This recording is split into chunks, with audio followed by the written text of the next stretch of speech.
un but, incroyable. Et pour mon équipe, toujours. Alors aujourd'hui, t'es là pour ton tout premier test de football. Et ben écoute, je suis très heureux de te retrouver aujourd'hui. On va faire plein de tests. Aujourd'hui, on commence tout de suite. Alors, on va faire 5 tests de football aujourd'hui. Le premier test qu'on va faire dans quelques instants, c'est le devine le joueur. Ensuite, je te poserai des petites questions en mode QCM. On fera ensuite un devine le logo. On fera un devine le moment où je te montrerai des petites photos et un devine l'année. On commence par le devine le joueur. C'est parti, on a beaucoup de choses à faire aujourd'hui. On commence dès maintenant. Alors, c'est très simple. Pour commencer, alors j'ai le petit cahier Pokémon pour faire du tapping le temps que tu réfléchisses aux réponses. Je vais te montrer le CV d'un joueur, le nombre de buts qu'il a marqué et les clubs pour lesquels il a joué. Et je vais te laisser à chaque fois une quinzaine, une vingtaine de secondes pour me dire quel est ce joueur, d'accord? Il y en aura 5 à deviner. C'est parti, on commence par le premier joueur et je te laisse 15-20 secondes pour réfléchir. Je t'affiche juste là son CV. C'est parti, let's go pour le premier quiz de football. Let's go, premier joueur. Et je te fais 15-20 secondes de tapis.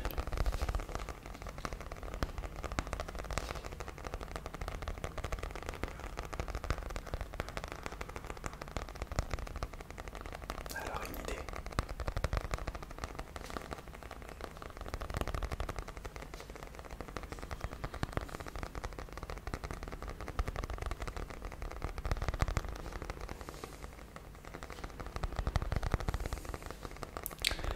Alors, le premier joueur c'était Diogo Jota, Diogo Jota, Diogo Jota, Diogo Jota, Diogo Jota. Et le jour où je devais filmer cette vidéo tombait pile le jour où un drame est arrivé, où Diogo malheureusement nous a quittés. Donc je tiens à lui dédier cette vidéo en tant que fan de football et surtout en tant que supporter de Liverpool depuis que je suis tout petit. Alors Diogo, cette vidéo est pour toi. You never walk alone. Ok, on va passer au prochain joueur. D'accord, c'est parti. Alors joueur numéro 2, le premier du coup c'était Diogo Jota. Deuxième joueur, plutôt facile et ensuite on ira de plus en plus dur. Deuxième joueur, c'est parti. Je te laisse réfléchir.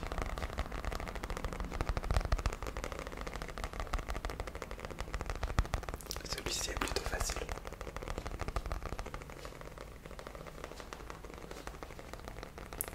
Alors, dis-moi quel est ce joueur. D'accord, alors le joueur était Neymar. Joueur numéro 3, on monte légèrement la difficulté juste ici. Je te laisse 15 secondes pour me dire quel est ce joueur.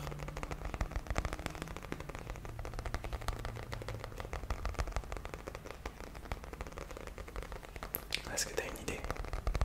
Encore un grand joueur, il n'y a que des grands joueurs. D'accord, encore 5 secondes pour réfléchir. Regarde ses clubs, t'as son nombre de buts, son nombre de matchs. Alors je t'écoute, quel est ce joueur? Alors le joueur numéro 3 était Juninho. Ok, donc on a une légende de Liverpool, une légende du Brésil, une légende de l'OL. On passe au quatrième joueur juste là. Je te laisse 20 secondes, un peu plus dur.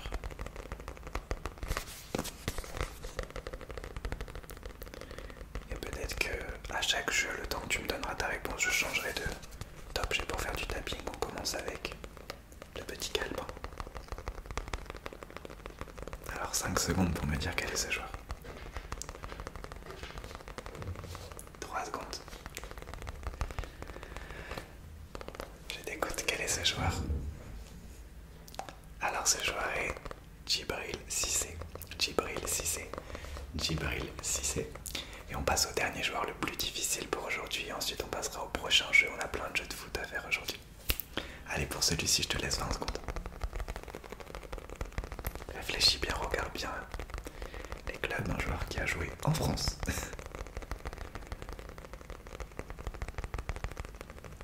Son nombre de buts. Normalement on peut au moins t'indiquer son poste. À moins que ce soit un attaquant pas très prolifique. C'est possible aussi.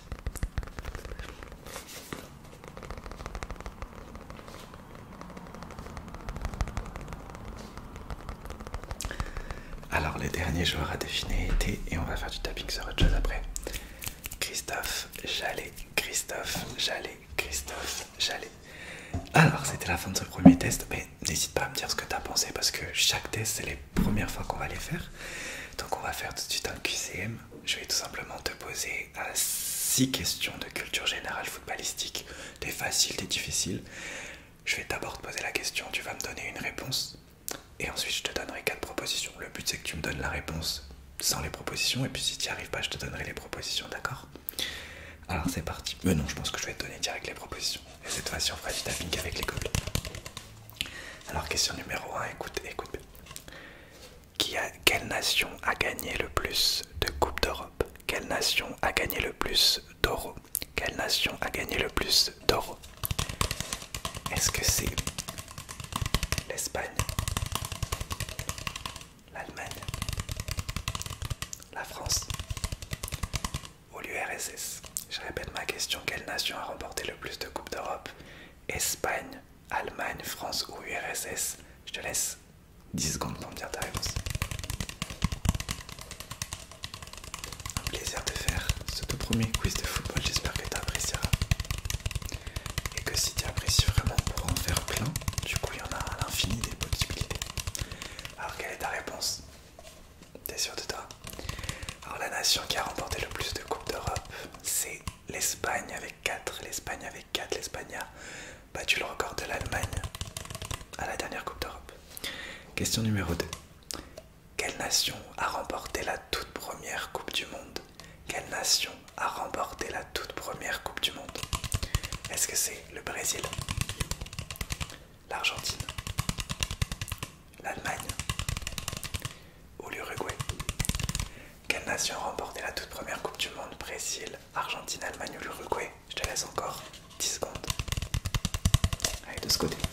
Tapping.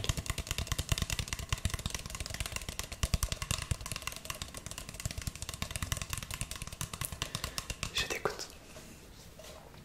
Alors, la nation qui a remporté la toute première Coupe du Monde, il me semble en 1930, c'est l'Uruguay. L'Uruguay.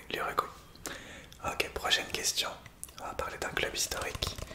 Combien de Ligue des Champions a remporté le Milan AC? Combien de Ligue des Champions, Coupe des clubs champions, a remporté le Milan AC?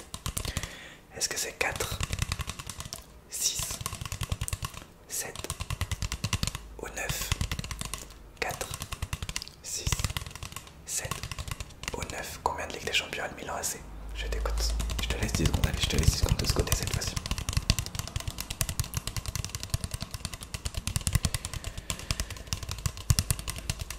Alors, il me faut une réponse. La réponse était 7. Et c'est le deuxième club qui en a remporté le plus derrière le Real Madrid. Encore 3 questions. Quel pays a accueilli l'Euro 2016? Tu devrais le savoir. Quel pays a accueilli l'Euro 2016? Est-ce que c'est la France, l'Espagne, la Turquie ou l'Angleterre? Quel pays a accueilli l'Euro 2016? France, Espagne, Turquie ou Angleterre? Tu as à nouveau 10 secondes pour me dire ta réponse.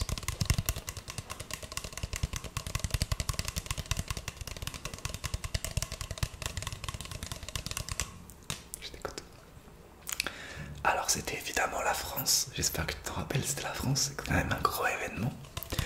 Il nous reste 2 questions à poser. Alors encore 2 questions du coup. L'avant-dernière question, c'est la suivante. Quel est le meilleur buteur de l'histoire de la sélection brésilienne? Quel est le meilleur buteur de l'histoire de la sélection brésilienne? Je vais te dire 4 légendes du football, mais tu dois me dire lequel a le plus de buts dans l'histoire de la sélection brésilienne. Est-ce que c'est Pelé, Ronaldo, Neymar ou Zico? Entre Pelé, Ronaldo, Neymar ou Zico, qui est le meilleur buteur de la sélection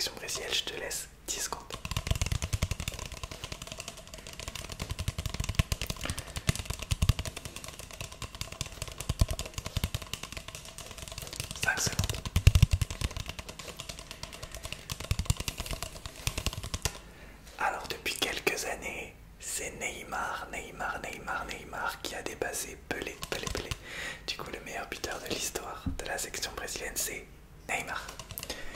Dernière question. Dernière question. Question sur l'équipe de France. Où a fini l'équipe de France lors de la Coupe du Monde 2014? Donc, quand est-ce que l'équipe de France a perdu à la Coupe du Monde 2014? Est-ce que c'était dès le premier tour? Est-ce que c'était en huitième de finale? Est-ce que c'était en quart de finale? Est-ce que c'était en demi-finale? Quand est-ce que l'équipe de France s'est arrêtée à la Coupe du Monde 2014? Ce que je peux te dire, c'était que c'était contre l'Allemagne. Mais du coup, c'était quand? Je te laisse 10 secondes.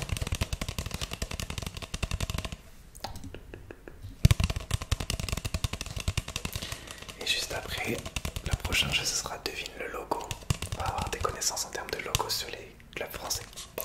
Alors je t'écoute. Alors la France en 2014 s'est arrêtée en quart de finale contre l'Allemagne. On passe au prochain test. Allez, c'est parti, cette fois-ci je vais utiliser des petits bruits d'eau. Comme ça, le temps que tu me dises tes réponses. Le prochain test, je vais tester tes connaissances sur les logos. Je vais te montrer des logos en cachant évidemment le nom de la ville ou le nom de l'équipe si c'est marqué sur le logo. Et tu vas me dire, tu auras 10 secondes pour me dire quelle est cette équipe. On va faire 6 logos, un spécial France. Donc c'est soit des clubs de Ligue 1, de Ligue 2 ou plus bas. Mais là je crois que c'est que des clubs de Ligue 1 et Ligue 2, c'est parti. On mélange les faciles et difficiles. Premier club, let's go. Allez, t'as 10 secondes pour me dire quel est ce club. Donc on commence plutôt difficile.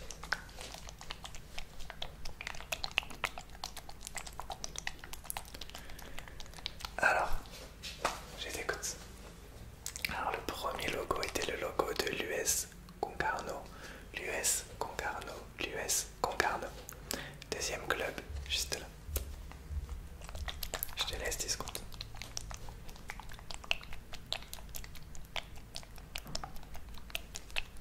Une idée? D'accord. Ok. Je t'écoute. Quel est ce deuxième club? Alors le deuxième club était du coup le SCO Angers. Le SCO Angers. Donc c'était Angers. Le troisième et quatrième club vont être plus faciles et ensuite on fera un dur et un gros facile. Donc plus facile juste là. Après est-ce que comme le nom est caché ça peut être plus dur? Mais je vais te laisser 10 secondes. On va faire les bruits de ce côté. Alors, je t'écoute, quel est ce club? C'était évidemment l'OGC Nice, l'OGC Nice, l'OGC Nice. Pour le prochain club, il est très facile, un club historique du coup, qui est même pas en Ligue 2, assez cruellement. Je vais te laisser 5 secondes pour me dire quel est ce club. J'avais oublié qu'il était plus en Ligue 1, ni Ligue 2 tellement c'est chaud. Alors c'était évidemment les Girondins de Bordeaux. Les Girondins de Bordeaux. C'est assez fou de se dire que c'est même plus un club professionnel. Moi je suis bordelais de base. Et j'étais lors des célébrations en 2009, lors du titre de champion. Et je trouve ça fou qu'aujourd'hui le club soit plus professionnel. Prochain club, encore deux, l'avant-dernier un peu plus dur. Juste là. Je te laisse 10 secondes pour celui-là. Et ensuite, le prochain jeu, ce sera, je vais te montrer des photos historiques. Tu vas devoir me décrire ce qui s'est passé sur cette photo en quelques mots. Mais d'abord, tu dois me dire, quel est ce club? Alors, ce club, c'est Laval FC. Je crois qu'ils sont en Ligue 2 actuellement, mais je suis pas sûr. Le dernier club, plutôt facile, juste là. Et je sais pas pourquoi j'ai toujours apprécié ce club. Je crois que c'est peut-être mon préféré de Ligue 1. Bon, il n'y a qu'un seul club que j'aime, c'est Liverpool. Mais si je devais choisir mon club préféré en Ligue 1, je pense que je dirais celui-ci. Je sais pas pourquoi. Mais j'aime bien le mood. J'ai toujours bien aimé depuis que je suis tout petit. Alors, je t'écoute. Alors, c'était évidemment le FC Metz. Alors, pour l'instant, dis-moi, avant de faire les deux prochains jeux, excusez-moi, dis-moi comment tu t'en sors. Est-ce que tu apprécies ce test? D'accord, on va passer au prochain test. Prochain test, je vais te montrer des photos historiques des photos historiques, légendaires. Et il y en aura 5 et tu vas devoir me décrire ce qui s'est passé. Donc en gros, par exemple, si je te montre cette photo, tu vas me dire but de Zinedine Zidane en finale de la Coupe du Monde, l'équipe de France gagne 3-0, c'est historique. Voilà, ok. Donc essaye de me détailler en quelques mots cette fois-ci et on va faire du tapping sur ma coque. Le rôle. Demain, on parle de Zinedine Zidane. Je vais te laisser 15 secondes pour me décrire ce qui s'est passé lors de ce moment historique. Juste là. Je t'écoute, mais je te fais du tapping quand même.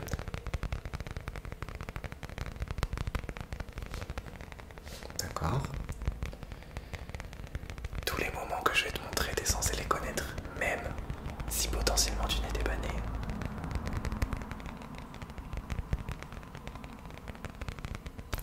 Alors, ce moment historique, c'est but en finale de la Coupe du Monde. Il me semble que c'est la Coupe du Monde 2002 ou 2003, je me rappelle plus. Mais but historique en finale, peut-être même 2001 d'ailleurs. Mais but historique en finale de la Coupe du Monde, le Real Madrid affrontait le Bayer Leverkusen. Le Bayer Leverkusen et Zidane marque un des plus beaux buts de l'histoire du foot. Un geste incroyable en finale de la Ligue des Champions, c'est absolument fou. Deuxième moment historique, il y en a 4 aujourd'hui et lui aussi il est très historique, je te le montre juste là. Allez, dis-moi ce qui s'est passé sur ce moment-là. C'est une image très connue dans l'histoire du football. The man with I standing.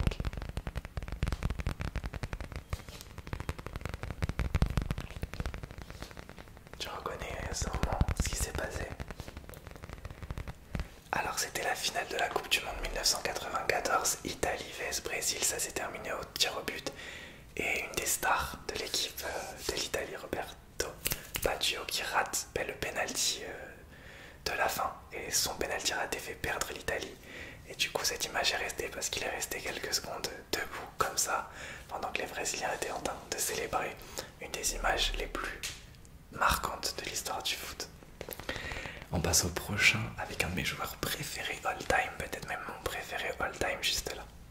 Mais tu vas devoir me dire, au-delà de ce but, qu'est-ce qui s'est passé sur ce moment-là historique?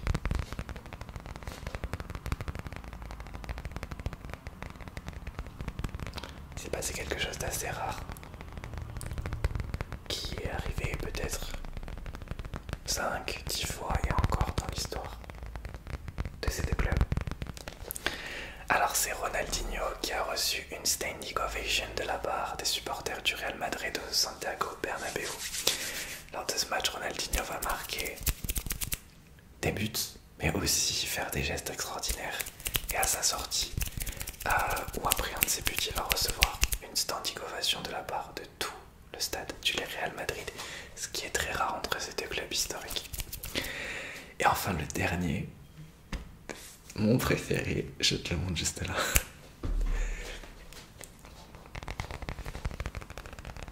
Alors les supporters du Barça, je vous ai saucé avec le dernier, là je suis désolé. Je vais vous rappeler des mauvais souvenirs. Alors raconte-moi ce qui s'est passé dans ce moment historique de l'histoire du foot du coup. Mais c'est le seul qui est très récent du coup. Parce qu'on était au début des années 2000 pour Zidane. Et années 90 pour Baggio et Ronaldinho était années 2000. Alors là c'était demi-finale de la Ligue des Champions 2019, demi-finale de la Ligue des Champions 2019, Barcelone vs Liverpool, FC Barcelone vs Liverpool. Au match aller, le Barça gagne 3-0 à domicile. Et au match retour, une des plus grandes remontades de l'histoire du football, Liverpool, avec un on-field extraordinaire, gagne 4-0. Et c'est le but du 4-0, le fameux corner taking quickly Origi. Et la remontada historique. Est-ce que tu es ready pour le tout dernier test? On est parti. Alors le dernier test qu'on va faire, et cette fois-ci je vais faire un peu de chuchotement proche du micro comme ça. Je vais tout simplement, et il y aura 3 réponses à donner, je vais te décrire une année dans l'histoire du foot. Et tu vas devoir me dire quelle est cette année. Ok, je vais te donner 1 ou 2 informations concernant cette année. Par exemple, je sais pas, je prends 18 au hasard. Je vais te dire, ben, l'équipe de France a magnifiquement été championne du monde. Le Real Madrid remporte la Ligue des Champions, etc. etc. Ok. Alors écoute, bien, année numéro 1 à trouver. Je vais te décrire un événement de cette année, deux événements de cette année. Alors quelque chose d'historique pour la première fois de l'histoire du football. La Coupe du Monde se passe en Afrique, et là même en Afrique du Sud. Des vuvuzela partout, une ambiance extraordinaire. Une des Coupes du Monde les plus spéciales et les plus belles, on va dire, à voir de l'histoire, notamment grâce à cette ambiance. En même temps, en parallèle, il s'est passé quelque chose d'historique pour les clubs. L'Inter Milan fait le triplé historique avec José Mourinho. Mais on est en quelle année? Je t'écoute. Alors cette année historique avec le triplé de l'Inter Milan, leur dernière Ligue des Champions d'ailleurs, et la Coupe du Monde remportée par l'Espagne en Afrique du Sud était 2010. Deuxième année, je te la décris. Ok. On est dans une année où la France est en finale de la Coupe du Monde. La finale de la Coupe du Monde se termine au tir au but. France vs Italie. Un des moments les plus historiques du foot se passe avec le fameux coup de tête de Zinedine Zidane. On est dans une année où le FC Barcelone remporte la Ligue des Champions, où Cannavaro est Ballon d'Or et Ronaldinho est probablement le meilleur joueur au monde. Je t'écoute. Ouais. Alors cette année historique du coup, où il y a eu notamment la finale au tir au but de France, Italie, c'était 2006. Dernière année à deviner. Alors c'est la plus dure, du coup je vais te donner qu'une seule information. D'accord? Ready? Ok. Cette année je vais te donner le vainqueur de la Ligue des Champions. Le vainqueur de la Ligue des Champions c'est l'Ajax Amsterdam. Et chose rare dans l'histoire du football, l'Ajax Amsterdam finit invaincu de toute l'année. Invaincu. En quelle année l'Ajax a remporté la Champions League en finissant invaincu? Chose très rare. Ok, du coup c'était 1995. Et on arrive du coup à la fin de ce quiz et de ce test de football. C'était la toute première fois que je le faisais. J'ai très hâte d'avoir tes réponses en commentaire. Et surtout, si tu as apprécié, il y a la possibilité de refaire les tests à l'infini en changeant les joueurs, en changeant les clubs, en faisant même de nouveaux tests. Donc j'ai vraiment hâte de voir si tu as apprécié. Et on se retrouve très vite dans le respect et la politesse.